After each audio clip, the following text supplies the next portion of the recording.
My name is Matt Smedley. I'm the Executive Director of Mission Possible. Mission Possible is an organization in Vancouver's downtown east side that creates employment opportunities for individuals who are struggling with poverty. And so we do that through training and through running social enterprises.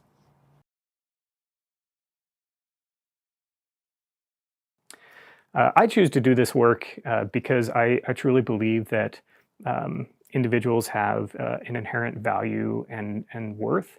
For me, it's really come out of my personal faith that's driven me into this. I want people who are experiencing homelessness, who are experiencing poverty, to know that they are endowed with worth and dignity, and that ultimately they have value for us as a greater community, with gifts and talents and assets to offer, and ultimately want to create opportunities for that to happen in their lives.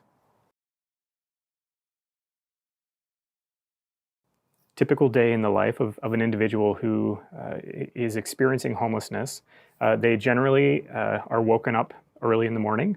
If they're sleeping outside, oftentimes they're woken up by people passing them on the sidewalk. If they're sleeping in a shelter, sometimes it's even earlier when the shelter closes and they tell people they have to leave. And that's kind of when the routine begins. People have to find things throughout their day, food, and generally there's regular patterns people will follow in order to have food. There's a lot of food insecurity, and so just they become very dependent on those sources of food. There's also essentially connection, ways that people enjoy the rest of their day. When they aren't eating, they're finding other activities to do. Sometimes it's things such as binning. Other times it's, being in community centers, using the library to, surf the web, things that, people with access to a home would kind of take for granted. So I've had a number of conversations with individuals who are homeless, and the thing that really stands out to me is the sense of powerlessness that people feel when they're in that situation.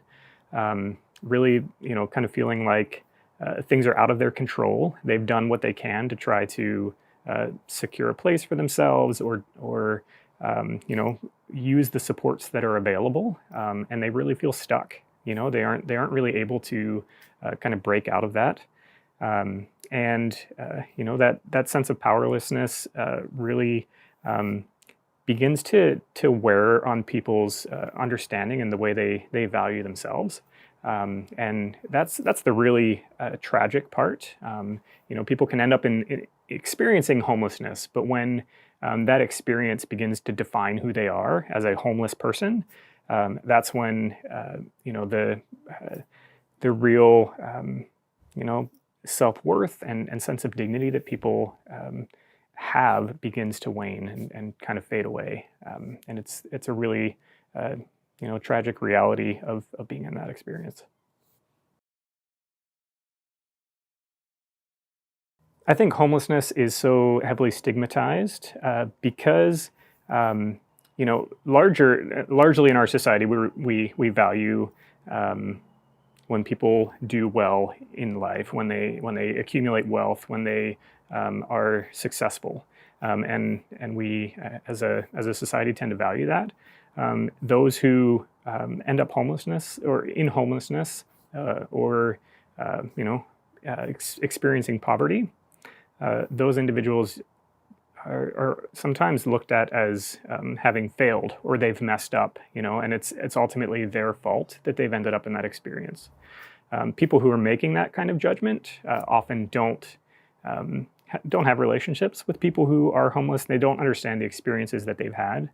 I've spoken with people from all walks of life who have been incredibly successful, people who have PhDs, people who've been professional athletes, you name it. There's individuals who have done those things and then end up experiencing homelessness.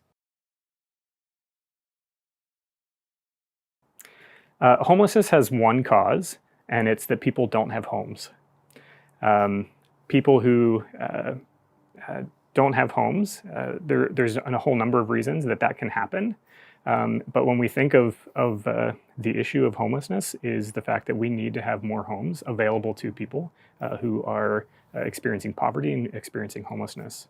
Some of the things that lead people into a situation where they don't have a home can be anything from a physical illness, it could be a disease, it could be an injury, it could be family loss, it could be trauma. I mean, any host of things. But there's lots of people who experience those things and don't end up homeless. And so the real reason that those challenges can lead people to lose their homes is really when there's a breakdown in community, in neighborhood, and in family support. When people don't have that network, that support system in place, that ultimately is what leads them to not have a home anymore.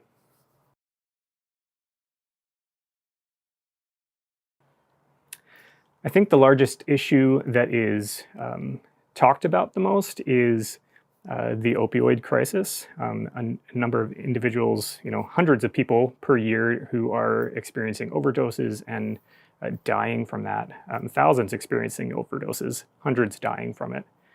And I think that's really overshadowed kind of a larger issue that's taking place, and that's that the cost of living in Vancouver, the Lower Mainland, is continually increasing.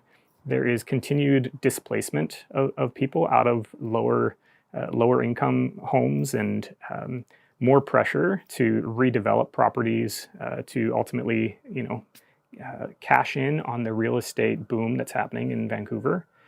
And that has continued to increase pressures for people who are struggling to get by, and there ultimately isn't enough housing that's available for people who are experiencing poverty, and even people who are lower middle income.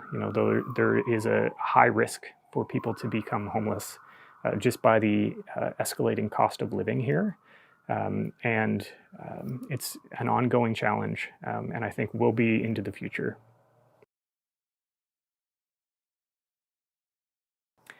I think the biggest misconceptions about homelessness is that it really is the fault of the individual who's experiencing it, and ultimately not understanding what their story is, what their history is. As I've been doing this work for the last 12 years, my own understanding of people's experiences has really shifted. And I actually am a bit ashamed of what I used to think when I first started working in the downtown east side. Now that I have grown to know and love the individuals here, it's really been that experience that's helped to shape my own thinking, and help me to understand the complexity of people's lives, the challenges that they've faced, and that there's no easy answer to ultimately overcoming homelessness. It takes a kind of a broad approach. I think the best way to combat the misconceptions around homelessness is to ultimately get to know people who are struggling with it, to learn their stories, to understand what life is really like for them, both where they're at and what life has been like for them, their experience throughout. That's really the best way that we can learn both how we understand it, but also what the solutions to it are.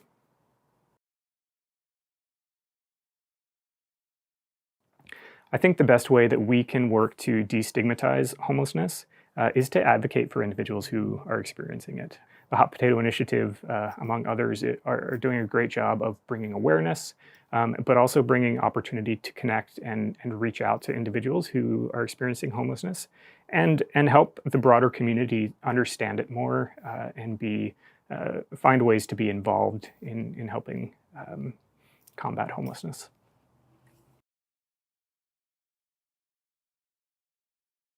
Identifying someone in a state of homelessness is is actually really tricky to do.